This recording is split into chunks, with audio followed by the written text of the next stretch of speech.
नमस्कार साथियों, स्वागत है आप सभी का आपकी अपनी पाठशाला पर। मैं हूं अंकित अवस्थी और आप है मेरे साथ में डोनाल्ड ट्रंप के विश्व विजय की यात्रा की चर्चा करने।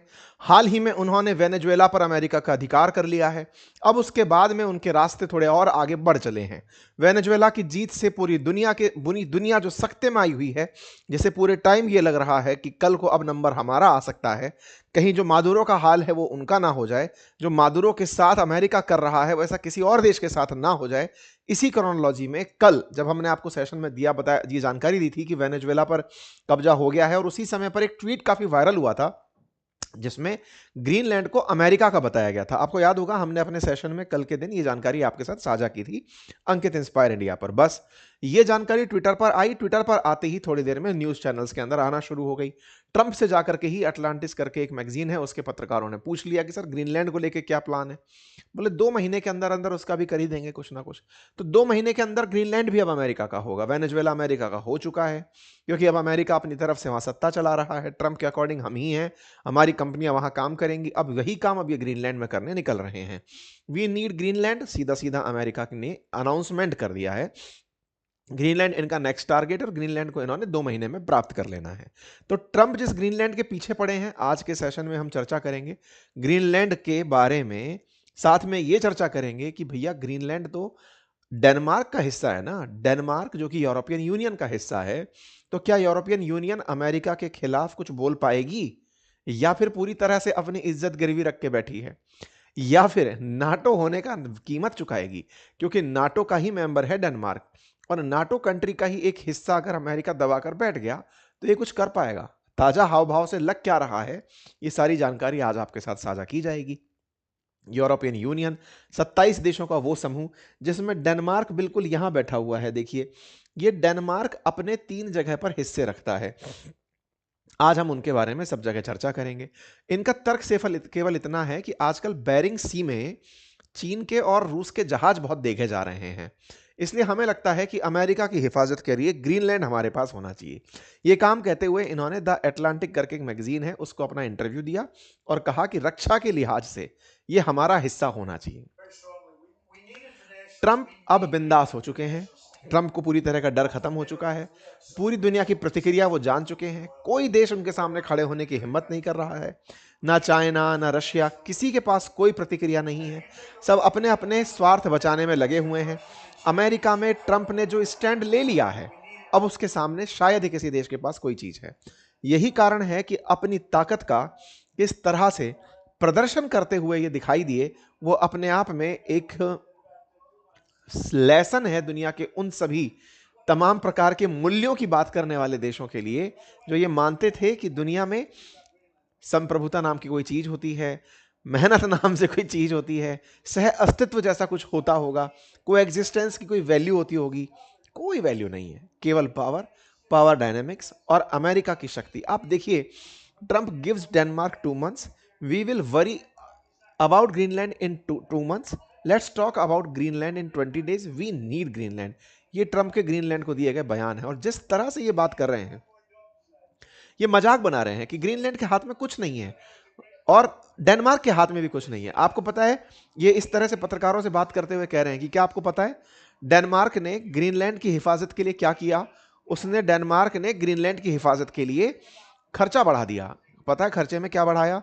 उन्होंने ग्रीनलैंड में एक और डॉक खोल दिया। ट्रंप खुलेआम मजाक ले रहे हैं। किस जगह की बात हो रही है, एक बार मैं आपको मैप में फिर से दिखा दूं। देखिए, ये पूरा की पूरा कॉन्टिनेंट, दुनिया 7 कॉन्टिनेंट में बटी है। ये कॉन्टिनेंट नॉर्थ अमेरिकी कॉन्टिनेंट है। इस नॉर्थ अमेरिकी कॉन्टिनेंट में ये रहा अमेरिका, यूएसए जैसे आप कह रहे हैं। इस यूएसए के ऊपर है कनाडा। कनाडा से और उत्तर की तरफ जब आप चलते हैं तो आपको दिखाई देता है ग्रीनलैंड। ग्रीनलैंड 1979 तक डेनमार्क ही हुआ करता था, एक तरह से डेनमार्क का ही हिस्सा था।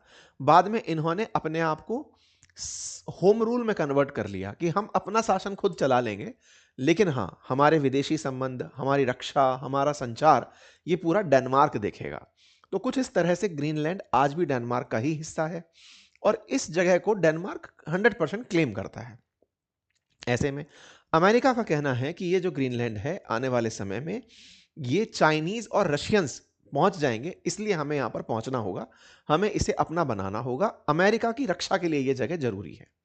ग्रीनलैंड के बारे में जो भी मार्केट में खबर है उसमें कहा जाता है कि यहां पर रेयर अर्थ मिनरल्स बहुत हैं। ट्रंप ने आज कहा कि हमारे पास रेयर अर्थ की कोई कमी नहीं है, हमारे पास भरपूर मात्रा में है सब कुछ, तेल बहुत है, रेयर अर्थ बहुत है, बस ग्रीनलैंड हमें अपनी सुरक्षा के हिसाब से चाहिए। अब ये क्या नया पागलपन है आया है उनके दिमाग में सुरक्षा को लेकर? पागलपन नहीं है, एक बहुत सोची समझी रणनीति है उनकी। क्या रणनीति है मैं आपको वो बताता हूं। असल में ग्रीनलैंड पूरी तरह बर्फ से ढका हुआ एक आइलैंड है, और ये जो बर्फ है ना, ये फ्रेश वाटर बर्फ है। फ्रेश वाटर बर्फ से मतलब ये पिघलेगी तो पीने योग्य पानी निकल कर आएगा। 2050 तक उम्मीद की जाती है कि ग्रीनलैंड के आसपास की थोड़ी बर्फ पिघलने लगेगी। आप लोग आए दिन क्लाइमेट चेंज की खबर सुनते आते हैं, आप लोगों को हमेशा यही बताया जाता है पर्यावरण प्रदूषण हो रहा है, कार्बन उत्सर्जन बढ़ रहा है, पॉल्यूशन बढ़ेगा तो समुद्र का जल स्तर बढ़ेगा और पीने का पानी कम हो जाएगा, सूखा पड़ने लगेगा, क्योंकि ग्लेशियर्स पिघल जाएंगे, नदियों का जल स्तर शुरुआत में बढ़ेगा, अतिवृष्टि आएगी, लेकिन पीने के पानी बाद में किल्लत हो जाएगी। क्यों होगा प्रदूषण, क्यों बढ़ेगा? क्योंकि कार्बन उत्सर्जन बहुत होगा। कार्बन उत्सर्जन बहुत क्यों होगा? क्योंकि ऑयल का यूज बहुत होगा। ऑयल का यूज कैसे होगा? अमेरिका ने जैसे वेनेजुएला पर कब्जा किया, वेनेजुएला का सारा तेल अब वो बाजार को बेचेगा और उस पैसे को कमाएगा। उस पैसे को कमाएगा, जब वो तेल बाजार में आएगा तो जितनी भी रिन्यूएबल एनर्जीज हैं वो रिन्यूएबल एनर्जी प्रासंगिक नहीं रहेंगी, ग्रीन एनर्जी की कोई मतलब नहीं रह जाएगा, कार्बन उत्सर्जन रहेगा, ग्लेशियर्स पर कार्बन के पार्टिकल्स बैठेंगे, ग्लेशियर्स पिघलेंगे। यही तो हो रहा है ग्लोबल वार्मिंग में। ऐसे में कार्बन के उत्सर्जन से पॉल्यूशन बढ़ना जब शुरू होगा, और इस पॉल्यूशन से ग्रीनलैंड में ही वो जगह बचेगी जहां पीने योग्य पानी होगा, जहां क्लीन नेट एनवायरनमेंट होगा, और अमेरिकी इसे अपने लिए मार्स या मून की तरह ही ट्रीट कर रहे हैं। आज के लिए नहीं, भविष्य के लिए। जैसे कभी अमेरिकियों ने 1867 के आसपास अलास्का लिया था, उस समय उसे सीवर्ड फॉली कहा गया था। एक मंत्री थे इनके, उसकी गलती माना गया था कि पागल हो क्या, आइस पैक कौन ले लेता है, अलास्का में तब इतनी बर्फ हुआ करती थी। आज अलास्का अमेरिका के 50 राज्यों में से एक राज्य है, खूबसूरत राज्य है, तेल के प्रचुर भंडार हैं, मिनरल्स भर भर के निकल रहे हैं। 150-200 साल पहले लिया फैसला आज अमेरिकियों के लिए बहुत ही सही काबिल सिद्ध हो रहा है। तो ट्रंप उसी क्रोनोलॉजी में ग्रीनलैंड को लेना चाह रहे हैं। ग्रीनलैंड पर डेनमार्क का कब्जा है। डेनमार्क 3 जगहों पर है। डेनमार्क एक तो यहां पर है ही बिल्कुल उत्तर की तरफ, यानी कि यूरोप के अंदर डेनमार्क। डेनमार्क के 2 हिस्से और भी हैं। एक है फॉरे आइलैंड, जो आइसलैंड के जस्ट नीचे दक्षिण की तरफ है, ये रहा फॉरे आइलैंड। और एक आइसलैंड से पश्चिम की तरफ ग्रीनलैंड, जो अपने आप में एक सबसे बड़ा आइलैंड कहा जा सकता है। इस ग्रीनलैंड पर ऑलरेडी जनता रहती है, लगभग 57,000 लोग यहां पर रहते हैं। एक एयरबेस पिछले साल ही बनकर के यहां तैयार हुआ है, जिस पर कि हवाई जहाज हफ्ते में 2 बार उतर पाते हैं। बर्फ बहुत है तो वो पूरी क्लीनिंग व्लीनिंग करके उतारना पड़ता है। तो ये जो ग्रीनलैंड है ये इस डेनमार्क का हिस्सा है, किसी को कभी इसकी जरूरत लगी नहीं। अमेरिकियों ने जब तेल का दोहन बढ़ाया तो उन्हें यह रियलाइज हुआ कि यार तेल इतना ज्यादा जब हम यूज कर लेंगे तो प्रदूषण बहुत बढ़ जाएगा, हम लोग रहेंगे कहां जाकर के। तब जाकर के ग्रीनलैंड की गणित बाहर निकल कर आई। तो अब आप ऐसे समझिए कि यूएस इस ग्रीनलैंड को दिमाग में लेकर के काम कर रहा है। उत्तर की तरफ जितना आप चलेंगे उतना ज्यादा आर्कटिक सर्कल में बढ़ते चले जाएंगे। ऊपर की तरफ आर्कटिक है, यहां से आप आर्कटिक सर्कल में एंट्री करते हैं तो जहां आर्कटिक क्षेत्र है वहां पर बर्फ भर भर के है। 2050 तक माना जाता है कि जो रास्ते फिलहाल के लिए बंद हैं, जैसे ये फिलहाल बैफिन बे वाला जो रास्ता है, इसमें बर्फ रहती है तो जहाज ज्यादा आ नहीं पाते इधर से। तो ये माना जाता है कि आने वाले टाइम में ट्रेड रूट का बहुत बड़ा हिस्सा यहां से शुरू होकर आएगा। मतलब रशिया से होने वाला व्यापार सीधा यूं होकर के चलने लगेगा, लंबा बेरिंग स्ट्रेट घूम करके नहीं आना पड़ेगा जहाजों को, सीधा ग्रीनलैंड से होकर के आना पड़ेगा। बर्फ इतनी पिघल जाएगी। तो ये तो आगे तक की देखकर चल रहे हैं। देखिए अमेरिका इस समय तक चिंता में बिल्कुल नहीं है, मतलब उसके पास ऑलरेडी इतनी शक्ति है आज की डेट में कि पूरी दुनिया एक तरफ होकर के भी उससे नहीं लड़ पाएगी। लेकिन ये ऑलरेडी 200 साल आगे की प्लानिंग करके चल रहे हैं कि 100 साल बाद में क्या होगा, 200 साल बाद में क्या होगा। इसका नमूना मैंने कई बार आपको दिया भी है। मैंने आपको क्या बताया था, बांग्लादेश में जो भी हो रहा है वो अमेरिका की आज की चाहत नहीं है। उसे सेंट मार्टिन आइलैंड बांग्लादेश में आज के लिए नहीं चाहिए। एक दिन जब भारत भी मुंह दिखाएगा, भारत के साथ लड़ने के लिए कोई आइलैंड चाहिए होगा, तो उसका डेवलपमेंट आज से करो। तो इसके लिए सेंट मार्टिन आइलैंड उसको बांग्लादेश में चाहिए था। वो इस तरह से बहुत दूर का फ्यूचर देखकर, 100-150 साल बाद का फ्यूचर देख करके आज से निवेश करता हुआ चल रहा है, ठीक है। और उसकी प्लानिंग क्या है? उसकी प्लानिंग है कि अमेरिका अजय कब रहेगा। अमेरिका देखो, इधर की तरफ अलास्का दिखाई दे रहा है, इधर अमेरिका है ही, तो ये अलास्का तो इनका हो ही चुका। कनाडा को ये ऑफर कर चुके हैं कि सुनो हमारा 51वां राज्य बन जाओ। ऊपर की तरफ ग्रीनलैंड, तो ये पूरा अमेरिका की चाहत ये है कि यहां से लेकर यहां तक पूरा अमेरिका हो। ट्रंप ने मैक्सिको के साथ में एक लंबी ऊंचाई की दीवार खींच दी है। मैक्सिको का कोई अमेरिका के सामने अस्तित्व नहीं है, अगर जिद से भी साथ में आना पड़ा तो उसको साथ ले लेगा, लेकिन मैक्सिको ये सही मायने में खुद भी नहीं चाहता, क्योंकि इतनी बेरोजगारी, इतना कम जीवन स्तर, वो विकसित राष्ट्र नहीं है। तो अमेरिका वहां जाकर के अपने आप को नीचे नहीं गिराना चाहता, इसलिए फिलहाल के लिए ये यही रुक भी सकता है। लेकिन हाँ, ट्रेड रूट में ये पनामा को फोकस कर रहा है कि मैं यहां से पनामा कैनाल पकड़ लूंगा, एक तरीके से कंप्लीट आइसोलेट। आपको थोड़ा इतिहास में अगर मैं रेफरेंस दूं, तो कहा जाता है कि यूनाइटेड किंगडम पूरी दुनिया पर राज क्यों कर पाया था, तो आंसर था कि वो खुद किसी के साथ बॉर्डर शेयर नहीं करता था। ब्रिटेन जो था वो खुद पानी में डला हुआ था, तो उसका खुद से कोई कलेश था ही नहीं, पड़ोसियों से कोई झगड़ा था ही नहीं। आज भारत जैसे देश जिसको हर पड़ोसी के साथ झगड़ना है, ब्रिटेन को खुद से इतना एडवांटेज था कि किसी से नहीं झगड़ना था। अमेरिका वो एडवांटेज अब खुद के लिए लेके आना चाहता है कि मैं अपने आप में पूरा कॉन्टिनेंट रहूं, पूरी दुनिया के बीच, समुद्रों के बीच में मैं पाया जाऊं, मैं यहां से पूरी दुनिया पर राज करूं, लेकिन किसी के लिए भी मैं रीचेबल ना रहूं। ये अमेरिका का वर्तमान विजन है, जिसको लेकर वो कनाडा को ऑफर मार चुका है और खुद इस तरह से आगे बढ़ने का प्रयास कर रहा है, ठीक है। तो यूएस ग्रीनलैंड से लेकर के पनामा तक पूरे रास्ते को अपना करना चाहता है। यही कारण है कि वो पनामा तक को टारगेट करके आगे बढ़ रहा है, ठीक है साहब।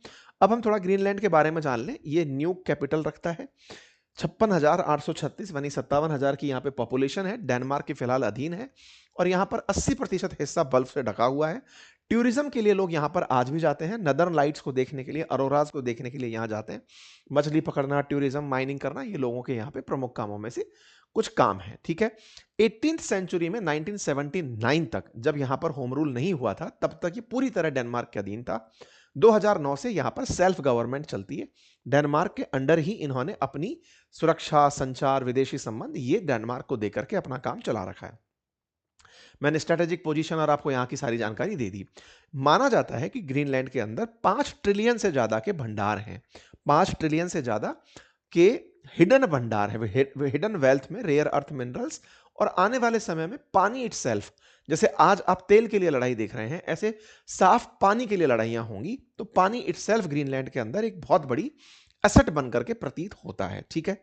ट्रंप इसी कारण से ग्रीनलैंड को अपने दिमाग में लेकर चल रहे हैं फिलहाल, लेकिन उन्होंने रशिया और चाइना का नाम लगा रखा है कि आजकल वो बेरिंग सी में दिखाई देते हैं। बेरिंग सी बोले तो ये यहाँ पे अपने अमेरिका से और रशिया के बीच में जो स्ट्रेट है ना, वहां से, तो वहां पर बोले ये आजकल दिखाई पड़ रहे हैं। इसीलिए मैं चाहता हूं कि ग्रीनलैंड को सेफ कर लूं, क्योंकि ये कभी भी दिखाई दे जाते हैं। क्या ये पहली बार है? नहीं। ट्रंप अपने विजन को लेकर के बिल्कुल क्लियर चल रहे हैं।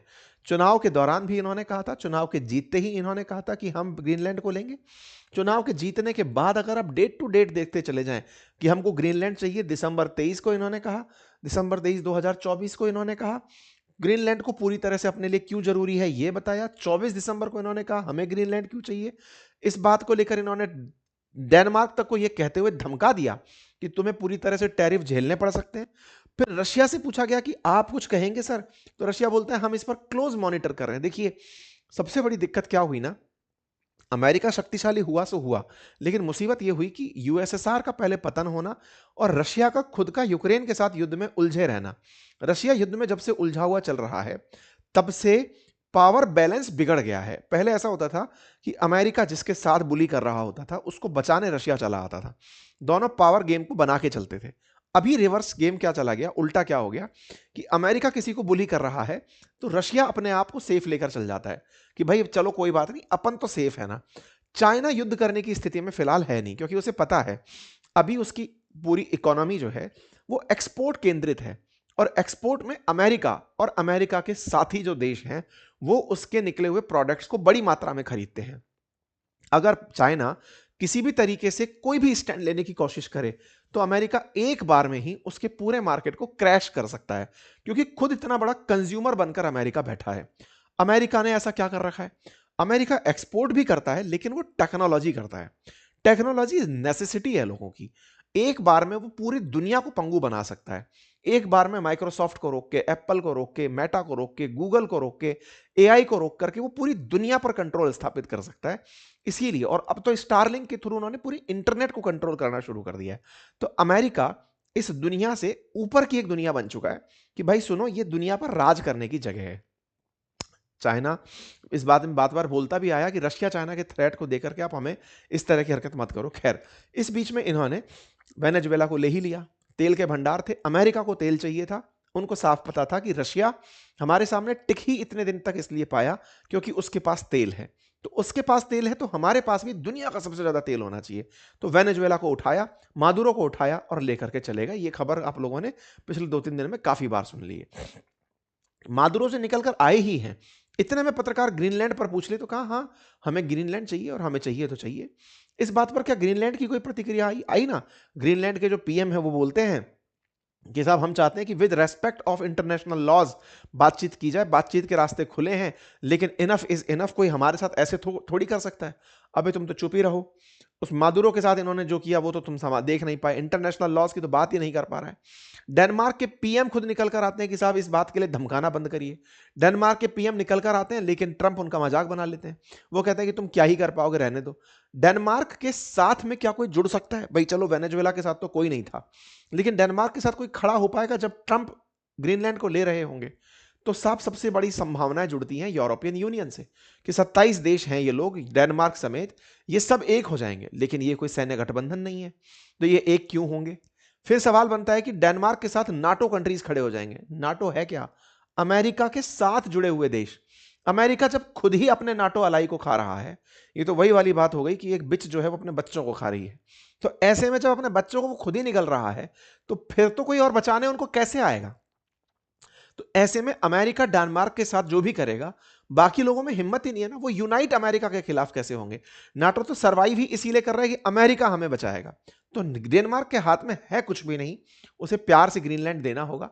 2 महीने के बाद ग्रीनलैंड अमेरिका का होगा। ये बात अब पूरी तरह से सही है। क्या ये देश कोई पूरी तरह से प्रतिक्रिया नहीं दे पा रहे? नहीं। ये प्रतिक्रियाओं में बस यही बोलते हैं कि नहीं, सबको साथ रहना चाहिए, सबसे अस्तित्व से जिए। सर, ये जो पुराने नवाब थे, ब्रिटेन जैसे देश, फ्रांस जैसे देश, इनकी कोई प्रतिक्रिया? ये तो अपनी तरफ से बस एक ही बात बोलते रहते हैं कि हम ग्रीनलैंड के साथ खड़े हैं। अरे तुम्हारा खड़े रहने का कोई सेंस ही नहीं, तुम किसी के साथ नहीं खड़े हो। तुम्हारे ऊपर नजर नहीं गई है, तुम्हारे पास रिसोर्स नहीं है, नहीं अमेरिका तुम पर भी राज करता। जैसे कभी अपन ब्रिटेन के बारे में सुनते थे ना, सूर्योदय से लेकर सूर्यास्त तक के सारे देश ब्रिटेन के थे। आज अमेरिका वो कर रहा है। जो भी सबसे नायाब चीज है, अलाउद्दीन खिलजी हो रखा है, वो ट्रंप के पास होनी चाहिए, अमेरिका के पास होनी चाहिए। अमेरिका उस थॉट के साथ आगे बढ़ रहा है। खैर, ब्रिटेन बोलता है हम क्लियर कर देते हैं, future of Greenland is for Greenland, the kingdom for of Denmark. ये अपनी तरफ से ये बात बोलते हुए दिखाई देते हैं ताकि ग्रीनलैंड को लगे, डेनमार्क को लगे कि यूके हमारे साथ खड़ा है, यूके का खुद का कोई अस्तित्व नहीं है। चाइना वाले क्या बोले? ये अपनी बचा के उड़ रहे हैं, हमारा नाम लेकर ऐसा मत करिए ना, ये वो वाली बात बोले। रशिया का कोई प्रतिक्रिया? कोई प्रतिक्रिया नहीं। हम सिंसियरली देख रहे हैं। तो कुल मिलाकर के आने वाले समय में यूएस के पास डेनमार्क होगा, ये 100 की सीधी बात है।